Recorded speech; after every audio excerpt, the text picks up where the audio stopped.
Percentage पढ़े तो उसका सेकेंड पार्ट हम लोग पढ़ेंगे आज, ठीक है। जो x is m% less more than y, जैसे इसमें मतलब हम लोग पढ़ेंगे क्या कि कोई भी दो चीज रहेगा या 2% रहेगा, ठीक है। जैसे x, जैसे हो गया 1 मिनट, जैसे x हो गया, ठीक है, x हो गया, y हो गया।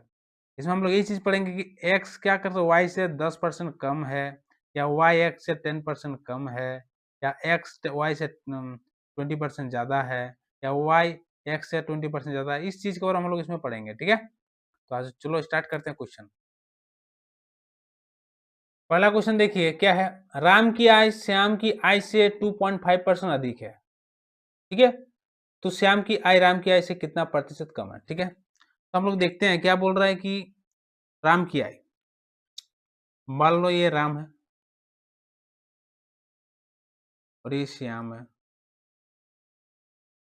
अभी राम की आय बोल रहा है कि श्याम की आय से 2.5% अधिक है, ठीक है। तो ये श्याम की मान लो हम लोग 100% मानते हैं, ठीक है। तो राम की आय कितना होगा, इससे 2.5% ज्यादा है तो 102.5% होगा, यानी 2.5% होगा तो अधिक है तो इतना होगा इसका वैल्यू, 102.5%। अभी देखो, तो बोल रहा है कि श्याम की आय राम की आय से कितना प्रतिशत कम, तो श्याम की जो आय है राम की आय से कितना परसेंट कम है, ठीक है। तो श्याम की आय जो है, श्याम की आय कितना है, 100 है मान लो, और इसका क्या 102.5 है मान लो, कितना कम है, 2.5 कम है। किससे कम है, राम की आय से। तो 102 पॉइंट, थोड़ा सा हम लोग से लिखते हैं इसको, एक मिनट,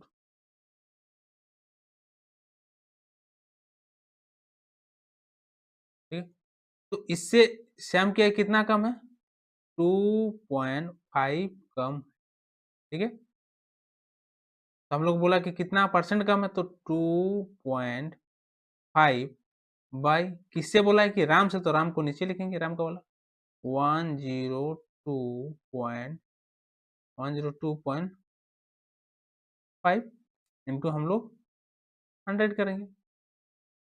अभी परसेंटेज में चेंज करने 100 से मल्टीपल किया जाता है। अभी यहाँ पर पॉइंट और यहाँ पर पॉइंट है, तो दोनों पॉइंट को हम लोग हटा देते हैं, या तो हम लोग इसे लिख सकते हैं 25 बाई नीचे में हम लोग 1025, और ऊपर में नीचे वाला पॉइंट हटाएंगे, ऊपर में 10 नीचे में 10 होगा, और 100 तो मल्टीपल ऑलरेडी है। अभी इससे इसको हटाएंगे तो कितना होगा, 4 और 1 होगा, ये बाकी 10 तो कैंसिल हो जाएगा। अभी इससे इसको जब डिवाइड करेंगे तो हम लोग क्या होगा, 2 होगा, पॉइंट डिवाइड करेंगे तो 82 हो गया, 18 बचा, जी पॉइंट लगा दे 180 हो गया। अब इससे करेंगे तो इसको 4 होगा, ठीक है। यानी हम लोग 2.4 के आसपास हम लोग का इसका परसेंटेज क्या है, ज्यादा है, आंसर होगा, ठीक है। जो ऑप्शन नंबर हम लोग का ए जो होगा इसका राइट आंसर हो जाएगा, ठीक है। बाकी तो कोई ऑप्शन है ही नहीं 2 के आसपास में, जो सब 2 के आसपास में रहता तो हम लोग और एक इसमें इसका नंबर तक हम लोग निकाल लेते हैं, ठीक है। तो इसमें डायरेक्ट 2.43 है, तो मतलब 2.4 तो हम लोग आ ही रहा था, तो हम लोग उसके हिसाब से हम लोग ऑप्शन नंबर हम लोग चूज कर सकते हैं, ठीक है। क्वेश्चन नंबर 2, क्वेश्चन नंबर 2 क्या है देखिए, क्वेश्चन नंबर 2 है, अंकिता का भार उसकी दादी के भार से 20% कम है, ठीक है। जैसे मान लो ये अंकिता है, ये अंकिता है, अंकिता है और उसका दादी है मान लो, दादी, ठीक है। अंकिता का भार उसके दादी के भार से 20% कम है, मान लो इसका दादी का भार हम लोग 100% मान लेते हैं, तो अंकिता का भार कितना होगा, 20% कम है, यानी इसका भार कितना होगा, 80% होगा अंकिता का भार। फिर बोल रहा है कि अंकिता का दादी का भार, ठीक है, दादी का भार उसके पति से 26 किलोग्राम कम है, जिसका भार 81 किलोग्राम है। यानी बोल रहा है कि दादी का जो भार है 26 केजी कम है, किससे, दादी का पति का भार से, दादी का जो पति है, ठीक है, उसका जितना भी भार है, जितना भी उसका वेट है, ठीक है, उससे 26 केजी कम है। अब वो भी कितना है, इसका पति का वेट कितना दिया है, 81 केजी दिया गया, 81 केजी दिया है, ठीक है। तो उसका दादी का भार 81 से 26 केजी कम है, यानी 81 से हम लोग 26 को जो माइनस करेंगे तो 55 केजी होगा। यानी दादी का जो वेट है दादी का वेट कितना निकला 55 केजी हो गया, ठीक है 55 केजी दादी का वेट हो गया। चलो अभी फिर बोल रहा है कि अंकिता, फिर है तो अंकिता का भाई का वेट जो अंकिता से 8 किलोग्राम भारी है, तो पहले हम अंकिता का वेट हम लोग निकालेंगे पहले। अभी दादी का वेट 55 केजी है, वो भी 100% का वैल्यू, मान लो 100% का वैल्यू हम लोग का, दादी का 100% का वैल्यू है, तो उसका वेट जो हो रहा है 55 केजी हो रहा है। तो 1% के होने से कितना होगा, इसका वैल्यू 55/100 होगा। 80% निकालेंगे तो 80 से मल्टीपल करेंगे। अब इसको काटेंगे, मान लीजिए 20 से काटेंगे तो 4 होगा, 20 काटेंगे तो 5 होगा, और 5 काटेंगे तो यहाँ पर 11 होगा। 11 इंटू 4 यानी कितना होगा 44 केजी होगा वेट किसका, ये वेट जो होगा अंकिता का होगा। अंकिता का वेट होगा 44 केजी। फिर वो उसका भाई का वेट जो है ना, अंकिता से उसका भाई का वेट 8 किलोग्राम क्या है ज्यादा है, ठीक है। तो यानी वो उसका भाई का वेट जो होगा, अंकिता का जो भाई का वेट होगा वो 44 केजी अंकिता का है, वो 60 किलोमीटर ज्यादा है, तो 8 इंटू प्लस कर देंगे तो क्या होगा 8 इंटू इन दोनों को प्लस करेंगे तो क्या 52 केजी जो होगा उसका भाई का वेट हो जाएगा। जो ऑप्शन नंबर हम लोग का डी जो इसका करेक्ट आंसर हो जाएगा, ठीक है। अगले जाते हैं। अगला जो टॉपिक है जो परसेंटेज से रिलेटेड है, जो इनकम एक्सपेंडिचर बेस पे है, ठीक है। तो इसका इनकम एक्सपेंडिचर बेस पे है, जैसे इसमें क्वेश्चन इस टाइप का आएगा कि कोई तुम आपका 100% आपका इनकम है, इसमें आप 20% खर्चा करते हैं, तो 80% खर्चा करते हैं तो 20% बचता है। तो इस टाइप का हम लोग इसमें क्वेश्चन रहेगा, ठीक है। देखते हैं क्वेश्चन हम लोग जाते हैं। पहले क्वेश्चन क्या है, यदि किसी कर्मचारी का आय 72,000 रुपया है, कोई भी एम्प्लॉय है किसी भी कंपनी में काम कर रहा है मान लो, तो उसका जो सैलरी है मान लो, ठीक है, उसका सैलरी कितना है 72,000 है, ठीक है। तो वह जो राशि खर्चा करता है वो उसकी बचत का 40% अधिक है बचत से। अभी 72,000 कमाता है मान लो, अभी वो बोल रहा है कि उसका खर्चा हो गया, अरे ये 20 से बचत हो गया, बचत से 40% अधिक है उसका क्या है खर्चा। बचत मान लो उसका 100% मान लेते हैं, 20 से बचत हो गया, ठीक है, और कैश का खर्चा, तो इसमें बचत से 40% अधिक है उसका खर्चा, यानी 140 हो जाएगा। अब इन दोनों का रेशियो जब निकालेंगे तो हम लोग का 7:5 हो जाएगा, यानी तो उसका बोले इसलिए उसका बचत कितना होगा। अभी देखिए उसका यानी रेशियो टोटल 7 और 5 कितना हो गया 12 का वैल्यू जो दिया हुआ हम लोग का 72 दिया हुआ है 1000, 1 का वैल्यू तो यहाँ से 12 डिवाइड हो जाएगा, अरे हम लोग का बचत का रेशियो कितना 5 है, तो बचत का वैल्यू निकालना बोला है, तो 5 से मल्टीपल करेंगे, इससे इसको काटेंगे तो 6 हो जाएगा, और 3 0 होगा, ऐसे इसको मल्टीप्लाई करेंगे तो कितना होगा 6000 इंटू 5 दैट इज क्या होगा 30,000, जो इसका राइट आंसर हो जाएगा, बचत होगा, ठीक है। जो ऑप्शन नंबर ए जो हम लोग का राइट आंसर होगा, ठीक है। अगला क्वेश्चन, देखिए एक महिला की आय का 2/3 भाग खर्चा करती है, ठीक है।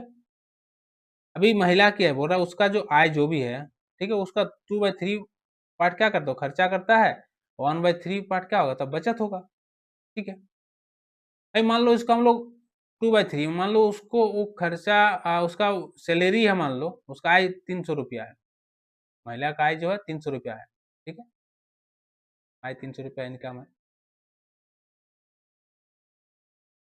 अभी इसमें 2/3 इसका 2/3 निकालेंगे तो 2/3 कितना होगा 200, यानी 200 क्या करता है वो स्पेंड करता है, खर्चा करता है, बचेगा कितना उसका 100 रुपया सेविंग होगा,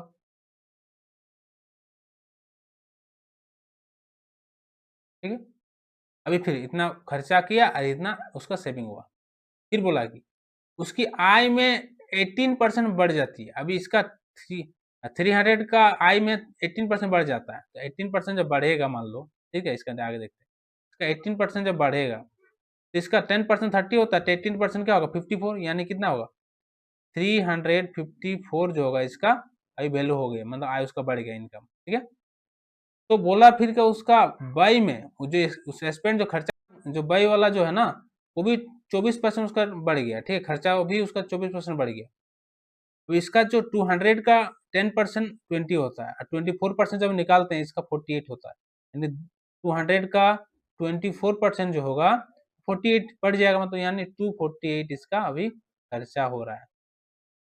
अभी उसका आय कितना हो रहा है, अभी कमा रहा है इतना, खर्चा इतना कर रहा है, उसका बचत कितना कर रहा है अभी देखिए, बचत होने से यहाँ से 52 आएगा, वहाँ 54, यानी क्या होगा 106, यानी कितना रुपया बचत करता है 106 रुपया। पहले कितना करता था 100 रुपया बचत करता था, लेकिन अभी 106 रुपया बचत करता है, तो 6 रुपया वो ज्यादा अभी मतलब सेविंग कर रहा है। तो कितना % सेविंग कर रहा है, यानी पहले यानी 6 रुपया सेविंग कर रहा है कितना में 100 में से, देखो 100 से मल्टीपल करेंगे तो 100 से कैंसिल हो जाएगा, यानी 6% जो होगा उसका सेविंग बढ़ जाएगा, यानी सेविंग में उसका 6% वृद्धि हो जाएगा। तो ऑप्शन नंबर ए हम लोग का राइट आंसर हो जाएगा। ठीक है, अगला क्वेश्चन जाते हैं, क्वेश्चन नंबर 7, 8 जो भी है, इसमें बोला है कि सोहम का प्रारंभिक व्यय उसका बचत व्यय और उसका बचत का जो रेशियो दिया है 5:3 दिया हुआ है। ठीक है, अभी सोहम है कोई, ठीक है, ये सोहम कोई आदमी है, ठीक है, उसका स्पेंड और उसका सेविंग, ठीक है, तो इसका स्पेंड मान लीजिए, स्पेंड और इसका सेविंग, स्पेंड और सेविंग का रेशियो कितना दिया 5:3 दिया है।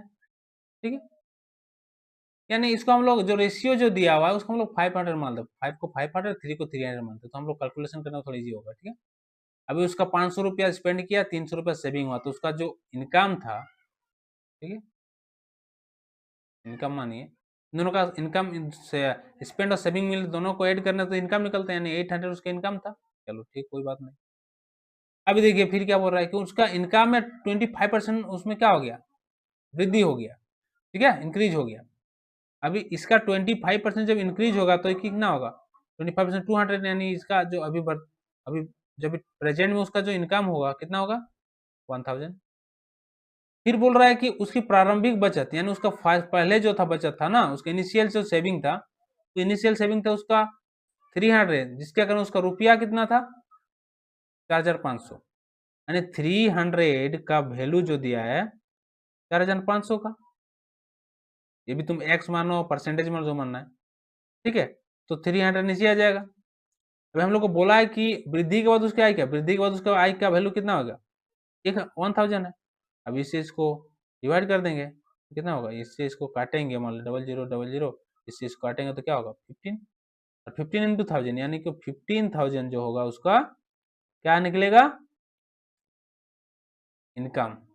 अभी प्रेजेंट में जो इनकम होगा इंक्रीमेंट के बाद कितना होगा 15,000 हो जाएगा। ठीक है, अगला क्वेश्चन जाते हैं। अगला क्वेश्चन क्या है, एक व्यक्ति की प्रतिमा 16,000 रुपया कमाता है और उसकी अपनी आय का 80% वो खर्चा कर देता है। ठीक है, कोई भी आदमी जो है वो एक महीना में 16,000 रुपीज क्या करता है, अर्न करता है, यानी कमाता है। ठीक है, उसमें से वो क्या 80% खर्चा कर देता है। चलो 80%, अभी इसको 16,000 को हम लोग 100% मानते हैं, 80% खर्चा कर देता है, 80%। ठीक है, स्पेंड किया, इसका बचत जो हो गया ना, सेविंग जो हो गया ना, सेविंग कितना होगा तब 20% होगा। ठीक है, अभी से खर्चा करता और शेष राशि जो बचता है, यदि उसकी आय 20% बढ़ जाता है और उसका जो स्पेंड है, जो खर्चा करता है वो 10% बढ़ जाता है, उसकी आय, अभी मान ली इसका आय बढ़ जाता है 20%, यानी 120 हो गया, और इसका जो व्यय है वो भी बढ़ जाता है 10%, यानी 88% हो जाएगा। तब उसका जो सेविंग कितना होगा फिर इसमें इसको सेविंग कितना होगा फिर 32% हो जाएगा। ठीक, कोई बात नहीं। उसकी सेविंग में कितना % वृद्धि हुआ, पहले 20 वो सेविंग करता था, अभी 32% उसका सेविंग हो गया, मतलब 12% क्या हो गया उसका ज्यादा सेविंग हो रहा है। ठीक है, यानी 12% उसका ज्यादा सेविंग हो रहा है, आउट ऑफ कितना 20 से। अभी 100 से मल्टीपल करेंगे परसेंट चेंज करने के लिए, 20 से इसको काटेंगे तो 5 होगा, और 5 से इसको मल्टीपल करेंगे तो क्या होगा 12 5 जा 60, यानी 60% उसका सेविंग क्या हो गया बढ़ गया। सेविंग में इंक्रीज कितना हुआ 60%, जो ऑप्शन नंबर डी हम लोग का राइट आंसर हो जाएगा। ठीक है, अगला क्वेश्चन जाते हैं। अगला क्वेश्चन क्या है कि रवि, ठीक है, रवि शुरू में अपनी मासिक आय का 20% बचाता है। ठीक है, कोई बात नहीं। मान लीजिए कोई रवि आदमी है, वो कहीं काम करता है, जिसका जो निकाम है 100% मान लो, 100% मान के चलते। अभी सेविंग कितना करता है? 20% करता है। 20% क्या कर रही है? सेव कर रहा है। ठीक है, कोई बात नहीं, सेव करने तो इसको। तो स्पेंड कितना कर रहा था? 80% क्या कर रहा है? स्पेंड कर रहा है, यानी खर्चा कर रहा है। ठीक है, अब फिर बोल रहा है दूसरा बात, हाल ही में उसके मासिक आय में 25% उसमें इंक्रीज हो गया। अभी इसका मासिक जो इनकम हुआ, मंथली इनकम 25% इंक्रीज हो गया, यानी 100% था, अभी इसका इंक्रीज हो गया, यही मान लीजिए इंक्रीज होकर हम लोग इसका जो हो गया 25% हो गया, 25% बढ़ गया तो 125% हो गया इसका इनकम। फिर बोल रहा है कि उनकी नाम मात्र बचत में 5% का क्या हो गया, बढ़ गया, इंक्रीज हुआ। उसका जो सेविंग जो हुआ ना, उसमें सिर्फ 5% ही उसका इंक्रीज हुआ। तो 20 का 10% 2 होता है, 5% कितना होता है? 1, यानी अभी इसका सेविंग कितना हो रहा है? 21% हो रहा है। चलो कितनी, अभी 21% सेविंग हो रहा है, कोई दिक्कत नहीं। रवि वर्तमान में अपनी वर्तमान नाम मात्र आय का कितना % बचाता है? चलो कोई बात नहीं। रवि कितना % बचाता है? 21% बचाता है। ठीक है, अभी इसमें तो खर्चा कितना करता है? अभी देख लीजिए खर्चा कितना करता है, तो माइनस कर देंगे तो कितना आएगा? 104। चलो ठीक है, तो वो ये हो गया, इतना % अभी क्या कर रहा है? खर्चा करता है, कोई दिक्कत नहीं। तो कितना % वो क्या कर रहा बोल रहा है? सेविंग करता है। तो 21 सेविंग करता है, आउट ऑफ कितना से? 125 जब उसका इनकम हो रहा है, तो 21 जो है क्या कर सेविंग कर रहा है, तो इसका परसेंटेज निकालेंगे। इसका तो पता नहीं था, इसे फिर बता दिया। अब इसको काटेंगे 20 से तो 4 होगा, 20 से नहीं, हाँ 25 से काटेंगे तो 4 होगा, 25 से काटेंगे तो 5 होगा, 5 से इसको काटेंगे तो 4.2 होगा। ऐसे इसको मल्टीपल करेंगे तो क्या होगा? 16.8% जो होगा उसका सेविंग हो जाएगा प्रेजेंट में। ठीक है, अभी जो ऑप्शन नंबर डी जो होगा इसका राइट आंसर हो जाएगा। ठीक है, चलिए, और इसी के साथ हम लोग जो क्वेश्चन आज के लिए इतना ही क्वेश्चन किए, 4-5 क्वेश्चन डिस्कस किए। फिर अगले कल जो करेंगे, इसका जो भी बच्चा को जो क्वेश्चन रहेगा, और उसके बाद अगला जो टॉपिक रहेगा परसेंटेज से रिलेटेड, उसके बारे में हम लोग कल पढ़ेंगे। ठीक है, तो आज के लिए इतना ही, धन्यवाद।